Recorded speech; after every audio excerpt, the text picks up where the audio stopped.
Assalamualaikum warahmatullahi wabarakatuh. Kembali lagi di bimbelbelajar.com.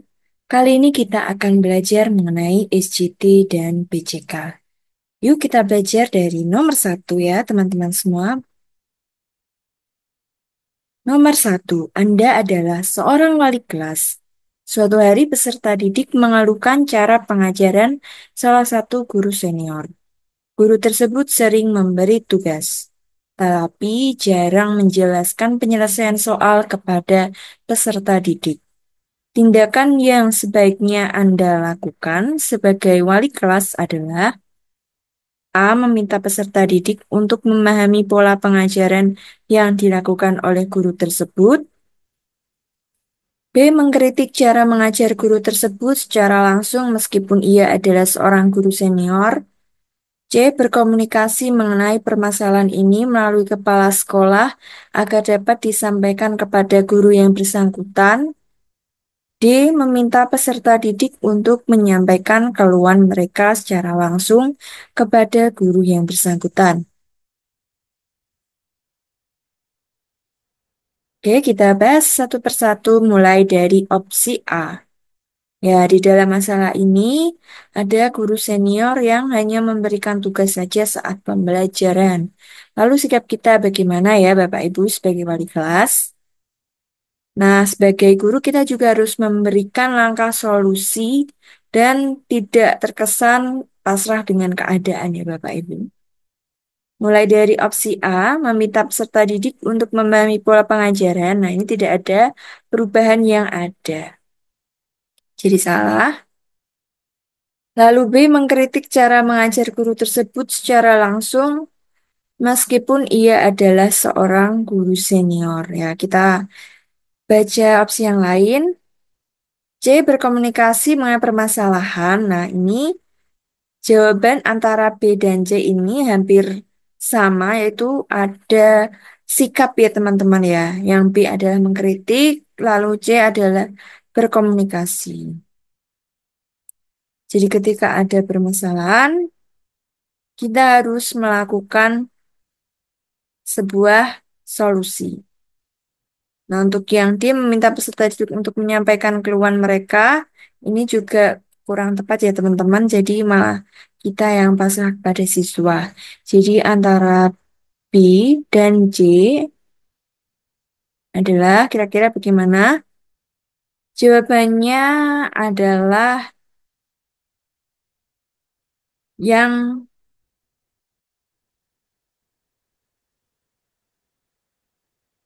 C. Kita berkomunikasi dengan kepala sekolah karena posisinya beliau adalah guru senior. Kadang antara instansi antar guru itu juga kita harus saling memahami, ya. Posisinya kita adalah junior ya, jadi kita harus bisa memberikan kritik dan saran dengan cara yang tepat. Karena juga bukan tupoksi kita, ya, kalau kita untuk guru junior ya, nanti terjadi kesalahpahaman. Next. Ada masih yang diterima guru, hasil karya salah satu kelompok belajar hanya dikerjakan seorang peserta didik saja, sementara peserta didik lain hanya titip nama. Reaksi guru terhadap kelompok tersebut adalah: A. Mengajak dialog seluruh anggota kelompok agar saling memahami dan peduli untuk melakukan kerjasama kelompok dalam menyelesaikan tugas. B. Menghukum peserta didik yang tidak bekerja dengan memberi tugas tambahan agar peserta didik belajar sehingga memiliki penguasaan yang memadai. Assalamualaikum. Soal yang kedua, dari informasi yang diterima guru, hasil karya salah satu kelompok belajar hanya dikerjakan seorang peserta didik saja, sementara peserta didik lain hanya titip nama. Reaksi guru terhadap kelompok tersebut adalah: A. Mengajak dialog seluruh anggota kelompok agar saling memahami dan peduli untuk melakukan kerja sama kelompok dalam menyelesaikan tugas. B. Menghukum peserta didik yang tidak bekerja dengan memberi tugas tambahan agar belajar sehingga memiliki penguasaan yang memadai. C. Melakukan evaluasi terhadap cara kerja kelompok dan meminta konselor untuk mengajarkan cara kerja kelompok yang efektif. D. Menegur peserta didik yang tidak bekerja, kemudian menyuruh menemui petugas atau tertib dan konselor untuk mendapatkan pembinaan. Kira-kira jawaban yang benar adalah, nah untuk menghukum ini bukan solusi yang tepat ya teman-teman. Jadi opsi B adalah kurang tepat. Lalu ada menegur peserta didik, kemudian dilaporkan kepada petugas atau tertib dan guru BK atau konselor. Ini juga kurang tepat. Jadi apabila ada permasalahan yang berkaitan dengan pembelajaran, ya kita selesaikan terlebih dahulu dengan siswa tersebut dengan cara baik-baik.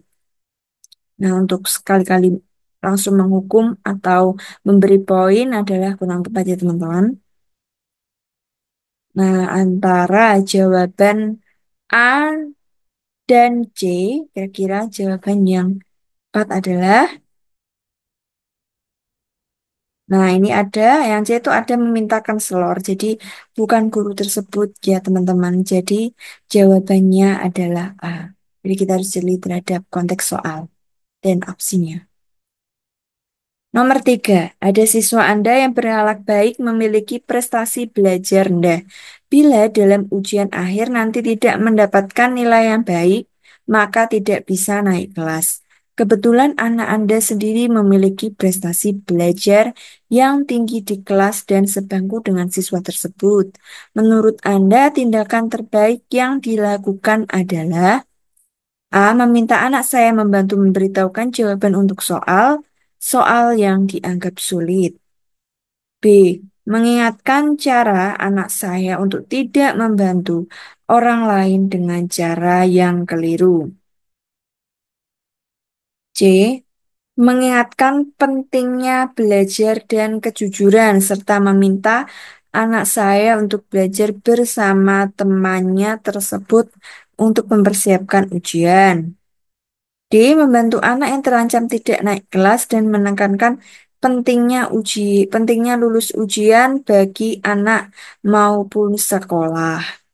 Jadi kira-kira jawabannya bagaimana?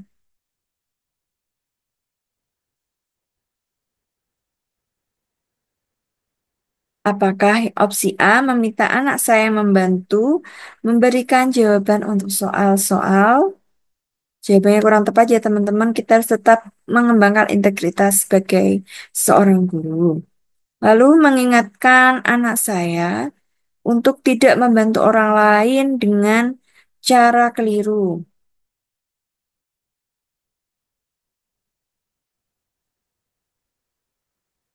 Jawabannya kurang tepat ya teman-teman, karena ini adalah kita nih harus sebagai seorang guru menjadikan contoh. Tapi jawaban yang B, untuk tidak membantu orang lain, ini hampir tepat. Tapi kita lihat opsi yang lain ya teman-teman, yaitu C. Mengingatkan pentingnya belajar dan kejujuran, serta meminta anak saya untuk belajar bersama temannya tersebut. Nah, apa bedanya dengan yang B? Yang B ini kita hanya membantu mengingatkan ya, itu keliru gitu ya. Tetapi kalau yang C, itu kita juga menekankan pentingnya nilai kejujuran. Apa sih, kenapa kamu tidak boleh membantu orang lain? Nah, jadi yang jawabannya yang tepat adalah C. Nah, ini hampir sama yang dia. Kita tidak boleh saling membantu dalam ujian, karena itu adalah perilaku mencontek ya. Soal keempat, guru diwajibkan mempunyai kemampuan memahami perasaan siswanya, bukan merasakan seperti yang dialami oleh siswanya. Kompetensi ini menjadi aspek utama dalam membangun kepedulian guru terhadap siswa. Hal yang menjadi dasar konseptual pentingnya memahami perasaan siswa adalah A. Guru dapat menjalin relasi yang harmonis dengan siswa. B. Guru dapat memberi harapan realistis pada siswa. C. Guru dapat menjadi guru yang menyenangkan bagi siswa. D. Guru dapat mendorong keberminatan siswa.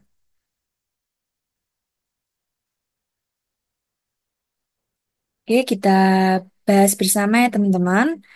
Kata kuncinya dalam soal ini adalah memahami perasaan dan kepedulian. Nah, jadi kita bahas ya mulai dari opsi A, guru dapat menjalin relasi yang harmonis dengan siswa. Nah, ini jawaban yang tepat ya teman-teman. Lalu mengapa B kurang tepat? Guru dapat memberi harapan realistis. Nah, ini harapan terkait apa? Apa terkait pembelajaran atau apa ya teman-teman? Lalu C, guru dapat menjadi guru yang menyenangkan bagi siswa. Nah, menjadi guru yang menyenangkan itu tidak hanya sekedar peduli ya, tetapi lebih banyak ya, mulai dari pembelajaran atau teknik pembelajaran. Nah, sedangkan di dalam konteks soal ini ada perasaan. Nah, jadi yang berhubungan dengan relasi atau hubungan ya, teman-teman. Lalu ada D, guru dapat mendorong keberminatan siswa. Nah, ini mungkin keberminatan belajar. Jadi guru harus lebih tahu apa saja bakat dan karakter siswa tersebut. Jadi jawaban yang tepat adalah A. Siswa dapat mengalami kesulitan belajar sedangkan guru menjadi sumber belajar dari siswa. Perilaku yang ditampilkan oleh guru agar siswa senang dan tertarik untuk berkonsultasi tentang kesulitan belajar yang dihadapi adalah A. Ramah baik di kelas maupun di luar kelas. B. Bersedia membantu menjelaskan kembali. C. Sebagai teman dalam berkomunikasi. D. Terbuka dalam menjawab pertanyaan. Oke, kita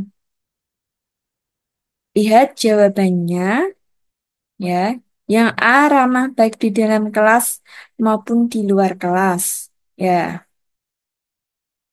sebagai seorang guru memang kita harus ramah, tetapi dalam konteks ini kita ada siswa yang kesulitan belajar. Nah, ini jawabannya kurang tepat ya. Kalau ada siswa yang kesulitan belajar, ramah tidak cukup ya teman-teman. Lalu yang B bersedia membantu menjelaskan kembali. Lah, ini yang jawaban yang tepat. Jadi sebagai seorang guru kita ada keinginan ya, ada rasa untuk berkomitmen membantu ya dalam menjelaskan lagi. Lalu sebagai teman dalam berkomunikasi. Nah, ini teman dalam berkomunikasi mungkin ini lebih tepatnya kalau siswa kita ada masalah.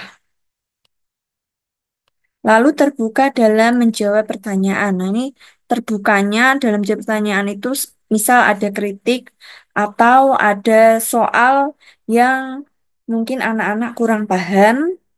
Nah, tapi dalam konteksnya terbukanya ini dalam hal mungkin di kelas atau di pembelajaran. Jadi jawaban yang tepat adalah B, bersedia membantu menjelaskan kembali. Nah, terbuka ini kalau kita sudah terbuka, apakah kita mau menjawab kan juga tidak dijelaskan secara nyata di opsi yang D. Jadi hanya terbuka saja menerima.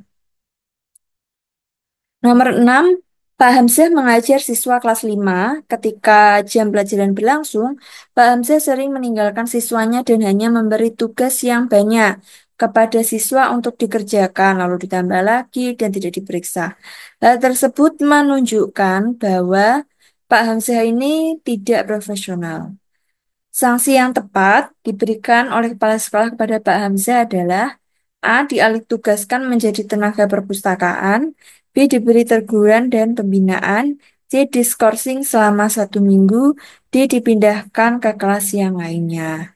Jadi ini mungkin adalah perilaku yang pertama ya. Kita sebagai kepala sekolah ya ini teman-teman. Jadi apakah langsung mengganti menjadi tenaga perpustakaan? Ini juga kurang tepat ya teman-teman, karena dalam memberikan sebuah peringatan ya dan hukuman itu tidak boleh langsung seperti itu, harus ada pembinaan terlebih dahulu. Jadi jawabannya adalah B, diberi teguran dan pembinaan. Jadi jawaban yang lain kurang tepat ya teman-teman. Oke, ke nomor 7. Seorang guru SD ingin merancang penilaian dengan kompetensi dasar, melisankan dengan lafal, intonasi, dan ekspresi yang sempurna. Sebagai bentuk ungkapan diri, alat penilaian yang cocok digunakan untuk mengukur ketercapaian KD tersebut adalah A. Wawancara, B. Produk, C. Portofolio, D. Lembar observasi. Nah, ini yang diminta adalah siswa dapat melisankan dengan lafal intonasi dengan sempurna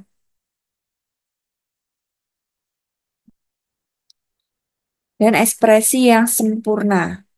Nah, kalau yang A ini wawancara. Sedangkan di sini wawancara itu kita tidak tahu ya bagaimana hanya tanya jawab ya, bukan praktek ya. Jadi jawaban A kurang tepat. Lalu produk, nah yang sedangkan diminta ini adalah melisankan. Jadi produk juga kurang tepat. Portofolio itu biasanya kumpulan dari tugas ya teman-teman atau dokumen atau laporan.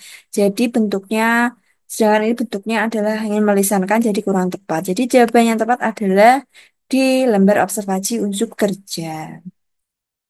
8. Seorang guru SD ingin merancang pembelajaran dengan kompetensi dasar yang ingin dicapai adalah melisankan puisi hasil karya pribadi dengan lafal intonasi dan ekspresi yang tepat sebagai bentuk ungkapan diri. Ada beberapa sumber yang dapat dimanfaatkan oleh guru dalam pembelajaran, yaitu buku paket, modul, LKS, realia, model, market, bank, museum, kebun binatang, dan pasar. Sumber belajar yang paling cocok digunakan oleh guru dalam merancang pembelajaran dengan kompetensi dasar yang ingin dicapai. Kompetensinya adalah melisankan puisi hasil karya pribadi dengan lafal, intonasi, dan ekspresi yang tepat. Nah, jawaban yang tepat adalah, jadi ini adalah bentuknya ada gambar, ada video ya. Kalau buku kurang tepat ya teman-teman. Lafal intonasinya. Jadi yang tepat adalah video. Oke, next. Di kelas 3 SD Negeri 1 Padang, Ratu terdapat 25 siswa pada saat pelajaran Bahasa Indonesia. Ada 4 siswa yang belum lancar membaca. Dengan berpegang pada prinsip tidak boleh ada siswa yang boleh tinggal di kelas, tidak boleh ada siswa yang boleh tinggal di kelas, guru merumuskan untuk mengulang pelajaran membaca untuk seluruh kelas sampai keempat siswa tadi lancar membaca. Permasalahan pembelajaran yang mungkin bisa timbul akibat praktek guru tersebut adalah A. Siswa yang lain menjadi merasa tersaingi. B. Keempat siswa tersebut menjadi semakin lancar membaca. C. Siswa yang lain menjadi jenuh dalam belajar. D. Keempat siswa tersebut merasa canggung dan minder. Nah, permasalahannya ada 25 siswa, tapi yang belum bisa membaca ada 4 siswa. Nah, dalam kesepakatan ini adalah pembelajaran remedial. Lalu terdapat ada beberapa macam aturan dalam pembelajaran remedial yang dimana apabila 0 hingga 20% itu adalah bimbingan individu, tugas mandiri, dan tutor sebaya. Sedangkan apabila 21% hingga 50% dari jumlah siswa itu berarti adalah bimbingan kelompok, sedangkan apabila di atas 50% adalah melakukan pembelajaran ulang. Jadi, permasalahannya adalah kalau siswa yang lain merasa tersaingi tidak ya, karena banyak yang bisa. Lalu keempat siswa tersebut menjadi semakin lancar membaca. Oke, kita simpan dulu. Siswa yang lain menjadi jenuh dalam belajar. Lalu keempat tersebut akan merasa canggung ya, karena banyak yang sudah bisa ya teman-teman. Lalu untuk opsi yang betul adalah, yang benar adalah C. Siswa yang lain menjadi jenuh dalam membaca, dalam belajar membaca. Nah, memang keempat siswa tersebut akan bisa, tetapi siswa yang lain merasa bosan ya karena belajarnya hanya itu saja. Jadi jawaban yang tepat adalah C. Pak Amin menemukan kasus kesulitan belajar yang dialami oleh peserta didiknya. Ternyata disebabkan oleh cara belajar yang salah. Langkah yang paling tepat dilakukan oleh Pak Amin untuk mengatasi kesulitan belajar tersebut adalah A. Berikan kesempatan kepada siswa yang bersangkutan untuk mendiskusikan aspirasi secara rasional. B. Tunjukkan akibat atau dampak cara belajar yang salah terhadap prestasi belajar. C. Berikan kesempatan memperoleh pengalaman yang menyenangkan atau memperoleh sukses dalam pembelajaran. D. Ciptakan suasana yang kondusif sehingga tercipta kreativitas siswa. Jadi di sini Pak Amin ada siswa yang mengatasi kesulitan belajar ya. Nah, kita bahas satu persatu ya teman-teman. Mulai dari opsi A, berikan kesempatan kepada siswa untuk mendiskusikan aspirasi secara rasional. Ya, mendiskusikan apa? Ini kurang jelas ya teman-teman ya. Lalu tunjukkan akibat atau dampak cara belajar yang salah terhadap prestasi belajar. Oke, jawaban yang tepat adalah ini ya teman-teman. Kita lihat jawaban yang lain, berikan kesempatan untuk memperoleh pengalaman yang menyenangkan atau memperoleh sukses dalam pembelajaran. Sedangkan mungkin cara belajarnya siswa ini adalah masih kurang tepat ya teman-teman, masih salah. Jadi kita sudah memberikan kesempatan ya teman-teman. Jadi jawabannya ini kurang tepat, jadi harus ada solusi. Dan ada pembelajaran yang lebih baik lagi untuk ke depannya. Lalu menciptakan suasana kondusif sehingga tercipta kreativitas siswa. Nah, ini yang dipermasalahkan ini adalah siswanya itu mengalami cara belajar yang salah. Nah, jadi kita sebagai guru harus menunjukkan apa sih cara belajar. Mungkin ada suka sambil bikin musik. Ternyata tidak bisa setiap siswa itu bisa belajar dengan ada musik ya, gitu ya. Nah, ini adalah soal terakhir. Selamat jumpa kembali pada soal-soal berikutnya. Subscribe channel belajar.com. Terima kasih.